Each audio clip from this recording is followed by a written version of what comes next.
നമസ്കാരം. പശ്ചിമ ബംഗാളിൽ മമതാ ബാനർജിയുടെ 1.5 പതിറ്റാണ്ട് നീണ്ട ഏകാധിപത്യ ഭരണത്തിന് അന്ത്യം കുറിക്കപ്പെടുമ്പോൾ അത് അഹങ്കാരത്തിനും അഴിമതിക്കും പ്രീണന രാഷ്ട്രീയത്തിനും ജനങ്ങൾ നൽകിയ കനത്ത പ്രഹരമായി മാറുകയാണ്. ബംഗാളിന്റെ സാംസ്കാരിക പൈതൃകത്തെയും ജനാധിപത്യ മൂല്യങ്ങളെയും തകർത്തെറിഞ്ഞ ഒരു കറുത്ത അധ്യായത്തിനാണ് ഒടുവിൽ തിരശ്ശീല വീണത്. നിയമവ്യവസ്ഥയെയും ഭരണഘടനാ സ്ഥാപനങ്ങളെയും വെല്ലുവിളിക്കുന്നതായിരുന്നു മമതയുടെ ഓരോ നീക്കവും. രാഷ്ട്രീയ ഉപദേശകർ എന്ന വ്യാജേന സാമ്പത്തിക തട്ടിപ്പുകൾക്ക് കൂട്ടുനിന്ന ഐപാക് പോലുള്ള സ്ഥാപനങ്ങളെ സംരക്ഷിക്കാൻ മുഖ്യമന്ത്രി തന്നെ തെരുവിലിറങ്ങിയ കാഴ്ച ഭാരതീയ രാഷ്ട്രീയത്തിന് തന്നെ നാണക്കേടായിരുന്നു. കേന്ദ്ര അന്വേഷണ ഏജൻസികളെ തടയാൻ ഗുണ്ടകളെ ഇറക്കിയും റെയ്ഡിനിടെ രഹസ്യരേഖകൾ പിടിച്ചെടുക്കാൻ നേരിട്ടെത്തിയും മമത കാണിച്ച ധാർഷ്ട്യം സമാനതകളില്ലാത്തതാണ്. സുപ്രീം കോടതിയുടെ നിർദ്ദേശപ്രകാരം എത്തിയ ജുഡീഷ്യൽ ഓഫീസർമാരെ മുറിയിൽ പൂട്ടിയിട്ട സംഭവം നീതിന്യായ വ്യവസ്ഥയോടുള്ള അവരുടെ പുച്ഛമാണ് വെളിപ്പെടുത്തിയത്. വോട്ടർ പട്ടികയിൽ നുഴഞ്ഞുകയറ്റക്കാരെ കുത്തിനിറച്ചും വഖഫ് നിയമ ഭേദഗതി മുതൽ പൗരത്വ നിയമം വരെ ഓരോ ദേശീയ താൽപര്യങ്ങളെയും നഖശിഖാന്തം എതിർത്തും മമത ബംഗാളിനെ ഒരു വിഘടനവാദ കേന്ദ്രമാക്കി മാറ്റി. മുസ്ലിം വിഭാഗത്തെ പ്രീണിപ്പിക്കാൻ വേണ്ടി ദുർഗാപൂജയ്ക്കും ശ്രീരാമ നവമി ആഘോഷ യാത്രകൾക്ക് നേരെ അക്രമം അഴിച്ചുവിടാൻ തൃണമൂൽ ഗുണ്ടകൾക്ക് മമത മൗനാനുവാദം നൽകി. ബംഗ്ലാദേശിൽ നിന്നുള്ള നുഴഞ്ഞുകയറ്റക്കാരെ തന്റെ വോട്ട് ബാങ്കായി സംരക്ഷിച്ച മമത ബംഗാളിന്റെ വിപ്ലവകരമായ നവോത്ഥാന പൈതൃകത്തെ ഇസ്ലാമിക തീവ്രവാദത്തിന്റെ വിളനിലമാക്കി അധപ്പതിപ്പിച്ചു. മോദി സർക്കാരിനോടുള്ള രാഷ്ട്രീയ വിരോധം തീർക്കാൻ ലക്ഷക്കണക്കിന് സാധാരണക്കാർക്ക് ലഭിക്കേണ്ട കേന്ദ്ര പദ്ധതികൾ മമത തടഞ്ഞുവെച്ചു. വികസനത്തിന്റെ കാര്യത്തിൽ ബംഗാൾ പതിറ്റാണ്ടുകൾ പിന്നോട്ട് പോയി. ഗ്രാമങ്ങളിൽ അടിസ്ഥാന സൗകര്യങ്ങൾ പോലും ഇല്ലാതിരുന്നപ്പോൾ തൃണമൂൽ നേതാക്കൾ മാത്രം പന പോലെ വളർന്നു. ജനക്ഷേമത്തെക്കാൾ പാർട്ടിയുടെ വളർച്ചയ്ക്കും സ്വന്തക്കാരുടെ പോക്കറ്റ് വീർപ്പിക്കുന്നതിനും മാത്രമാണ് ഭരണകൂടം മുൻഗണന നൽകിയത്. മമതയുടെ ഭരണം അഴിമതിയുടെ പര്യായമായിരുന്നു. ഓരോ വകുപ്പിലും കോടികളുടെ കുംഭകോണങ്ങളാണ് അരങ്ങേറിയത്. അർഹരായ ഉദ്യോഗാർത്ഥികളെ തെരുവിൽ തള്ളി സ്വന്തക്കാർക്ക് ജോലി നൽകിയതിലൂടെ മമതയുടെ വിശ്വസ്തനായ പാർത്ഥ ചാറ്റർജിക്ക് ജയിലിൽ പോകേണ്ടി വന്നു. പാവപ്പെട്ടവർക്ക് ലഭിക്കേണ്ട 10,000 കോടി രൂപയുടെ റേഷൻ വസ്തുക്കൾ മറിച്ചുവിറ്റ കേസുകൾ ഇന്ന് അന്വേഷണ ഏജൻസികൾക്ക് മുന്നിലാണ്. കോടതികളുടെ കർശനമായ ഇടപെടലുകളും അന്വേഷണ ഏജൻസികൾ ശേഖരിച്ച തെളിവുകളും മമതയ്ക്ക് വരും ദിവസങ്ങളിൽ വലിയ തിരിച്ചടിയാകാൻ സാധ്യതയുണ്ട്. നിയമത്തിന് മുൻപിൽ എല്ലാവരും തുല്യരാണെന്നിരിക്കെ അഴിമതിക്ക് കൂട്ടുനിന്നവരോ അത് മറച്ചുവെക്കാൻ ശ്രമിച്ചവരോ ആയ ആർക്കും ജയിൽവാസം ഒഴിച്ചുകൂടാനാവാത്ത ഒന്നായി മാറിയേക്കാം. ശാരദ, റോസ് വാലി തുടങ്ങിയ ചിട്ടി തട്ടിപ്പുകളിലൂടെ പാവപ്പെട്ട നിക്ഷേപകരുടെ പണം തെട്ടിയെടുത്തതിൽ തൃണമൂൽ നേതാക്കൾക്ക് നേരിട്ടുള്ള പങ്കാളിത്തമുണ്ടായിരുന്നു. മുൻ തെരഞ്ഞെടുപ്പുകളിൽ കള്ളവോട്ട് ചെയ്തും മരിച്ചവരുടെ പേരിൽ ബൂത്തുകൾ പിടിച്ചടക്കിയും ജയിച്ചു കയറിയ മമതയുടെ തന്ത്രങ്ങൾ ഇക്കുറി ഫലം കണ്ടില്ല. വോട്ടർ പട്ടികയിൽ നിന്ന് വ്യാജന്മാരെ പുറത്താക്കിയ തെരഞ്ഞെടുപ്പ് കമ്മീഷന്റെ കർശന നടപടി മമതയുടെ അടിത്തറ ഇളക്കി. ജനങ്ങൾ കൂട്ടത്തോടെ ബൂത്തുകളിലെത്തി വോട്ട് രേഖപ്പെടുത്തിയത് ഒരു മാറ്റത്തിന് വേണ്ടിയായിരുന്നു. അഴിമതിയും അഹങ്കാരവും മുഖമുദ്രയാക്കിയ ഒരു ഭരണകൂടത്തെ ബംഗാൾ കടലിലെറിഞ്ഞിരിക്കുകയാണ്. മമതയില്ലാത്ത ബംഗാൾ ഇനി വികസനത്തിന്റെയും സമാധാനത്തിന്റെയും പാതയിലേക്ക് മടങ്ങുമെന്ന പ്രതീക്ഷയിലാണ് രാജ്യം. ഈ മാറ്റം അനിവാര്യമായിരുന്നു. കാരണം ജനാധിപത്യത്തിൽ ജനങ്ങളെക്കാൾ വലിയവരായി ആരും തന്നെയില്ല. മമതാ ബാനർജിയുടെ തൃണമൂൽ കോൺഗ്രസ് ഭരണം ബംഗാളിന്റെ രാഷ്ട്രീയ ഭൂപടത്തിൽ നിന്ന് തുടച്ചു നീക്കപ്പെടുമ്പോൾ അത് ഭാരതീയ ജനാധിപത്യത്തിന് നൽകുന്ന വലിയൊരു പാഠമുണ്ട്. അധികാരം എത്ര വലിയ അഹങ്കാരമായാലും ജനഹിതത്തിന് മുന്നിൽ അത് വെറും ചീട്ടുകൊട്ടാരം പോലെ തകരും. കഴിഞ്ഞ 1.5 പതിറ്റാണ്ടായി ബംഗാളിൽ നടന്നത് ഭരണമല്ല, പ്രീണനവും അഴിമതിയെ സിസ്റ്റമാറ്റിക്കായി നടപ്പിലാക്കി നടത്തിയ ഏകാധിപത്യവുമായിരുന്നു. വികസനത്തിന്റെ വെളിച്ചം കടക്കാത്ത ഗ്രാമങ്ങളും തൊഴിലില്ലാത്ത വലയുന്ന യുവാക്കളും രാഷ്ട്രീയ കൊലപാതകങ്ങളും ബംഗാളിന്റെ നിത്യവാർത്തകളായി മാറിയത് മമതയുടെ ഭരണ പരാജയത്തിന്റെ സാക്ഷ്യപത്രങ്ങളാണ്.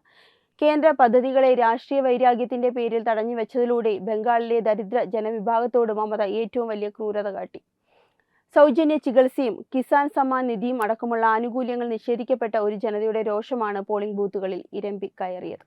അധ്യാപക നിയമന അഴിമതിയും റേഷൻ കുംഭകോണവും വഴി പാവപ്പെട്ടവന്റെ അന്നം കവർന്ന നേതാക്കൾക്ക് ലഭിച്ച ഈ തിരിച്ചടി നീതിയുടെ വിജയമാണ്.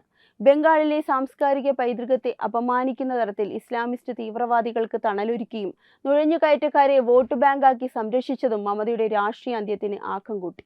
സ്വന്തം നാട്ടിലെ ഉത്സവങ്ങൾക്കും ആചാരങ്ങൾക്കും സംരക്ഷണം കിട്ടാൻ കോടതിയെയും കേന്ദ്ര ഏജൻസികളെയും ആശ്രയിക്കേണ്ടി വന്ന ജനങ്ങളുടെ അവസ്ഥ പരിതാപകരമായിരുന്നു. ഈ കെട്ടകാലത്തിന് അന്ത്യം കുറിച്ച് മമതയില്ലാത്ത ഒരു ബംഗാൾ പിറക്കുമ്പോൾ അത് ആ ചുവന്ന മണ്ണിൽ വീണ്ടും ദേശീയതയുടെയും വികസനത്തിന്റെയും പുതുനാമ്പുകൾ വിരിയുന്നതിന്റെ തുടക്കമാകും. അഴിമതിയുടെ കറപുരളാത്ത, പ്രീണനമില്ലാത്ത, എല്ലാവരെയും ഒരുപോലെ കാണുന്ന ഒരു ഭരണകൂടത്തിന് വേണ്ടിയുള്ള ബംഗാളിന്റെ ദാഹമാണ് ഈ ജനവിധിയുടെ ശമിക്കുന്നത്. മമതാ ബാനർജിയുടെ തൃണമൂൽ ഭരണത്തിന് അന്ത്യം കുറിക്കപ്പെടുമ്പോൾ അത് ഒരു അധികാര കൈമാറ്റം മാത്രമല്ല, ബംഗാളിന്റെ ആത്മാവിനെ വീണ്ടെടുക്കാനുള്ള ഒരു ജനതയുടെ പോരാട്ടത്തിന്റെ വിജയം കൂടിയാണ്. ജനാധിപത്യത്തെ ഗുണ്ടായിസം കൊണ്ടും നീതിയെ ധാർഷ്ട്യം കൊണ്ടും അടിച്ചമർത്താൻ ഒരുങ്ങിയ ഒരു ഏകാധിപതിക്ക് കാലം കരുതി വെച്ച കാവ്യ നീതിയാണിത്. നുഴഞ്ഞുകയറ്റക്കാരെയും തീവ്രവാദ ചിന്താഗതിക്കാരെയും കൂട്ടുപിടിച്ച് സമാധാനപ്രിയരായ ജനങ്ങളെ ഭയപ്പെടുത്തി ഭരിക്കാമെന്ന മമതയുടെ വ്യാമോഹം ഇതോടെ തകർന്നിരിക്കുന്നു.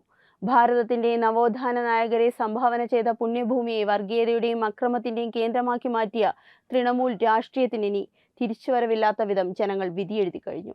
ഭയരഹിതമായി വോട്ട് ചെയ്യാൻ അവസരം ലഭിച്ചപ്പോൾ കള്ളവോട്ടുകളുടെ ബലത്തിൽ പടുത്തുയർത്തിയ മമതയുടെ സാമ്രാജ്യം തകർന്നടിഞ്ഞു വീണു.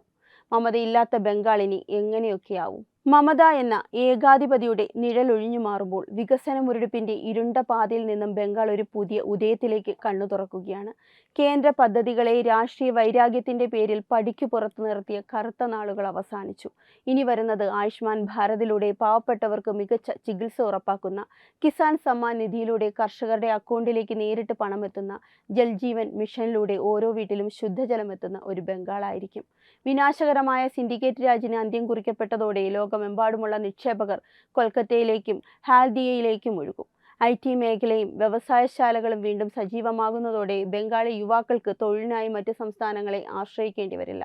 തടസ്സമില്ലാത്ത വികസനവും സുതാര്യമായ ഭരണവും കൈകോർക്കുന്ന ഒരു സുവർണ ബംഗാളാണ് ഇനി വരാനിരിക്കുന്നത്. രാഷ്ട്രീയ പ്രീണനത്തിനായി ബംഗാളിന്റെ സാംസ്കാരിക തനിമയെ ബലികൊടുത്ത മമതാ മോഡൽ രാഷ്ട്രീയത്തിന് ജനങ്ങൾ അന്ത്യശാസനം നൽകിക്കഴിഞ്ഞു. ഇസ്ലാമിസ്റ്റ് തീവ്രവാദികൾക്കും നുഴഞ്ഞ കയറ്റക്കാർക്കും ഭരണകൂടം നൽകിയ വഴിവിട്ട സഹായങ്ങൾ അവസാനിക്കുന്നതോടെ ബംഗാളിന്റെ അതിർത്തികൾ സുരക്ഷിതമാകും. ദുർഗാപൂജയും ശ്രീരാമനവമി ആഘോഷങ്ങളും തടസ്സമില്ലാതെ ഭയമില്ലാതെ ആഘോഷിക്കാൻ സാധിക്കുന്ന ഒരു സാഹചര്യം അവിടെ സംജാതമാകും. വിവേകാനന്ദന്റെയും സുഭാഷ് ചന്ദ്രബോസിന്റെയും ടാഗോറിന്റെയും ചിന്തകൾക്ക് വീണ്ടും ആദരവ് ലഭിക്കുന്ന, ദേശീയതയ്ക്ക് മുൻകൂത്തൂക്കം നൽകുന്ന ഒരു രാഷ്ട്രീയ സംസ്കാരം അവിടെ വേരുപിടിക്കും. അക്രമ രാഷ്ട്രീയത്തിന്റെയും ബോംബ് നിർമ്മാണശാലകളെയും പിഴുതെറിഞ്ഞ് സമാധാനവും സാഹോദര്യവും പുലർത്തുന്ന ഒരു ഭാരതീയ ബംഗാളാണ് നമ്മുടെ സ്വപ്നം.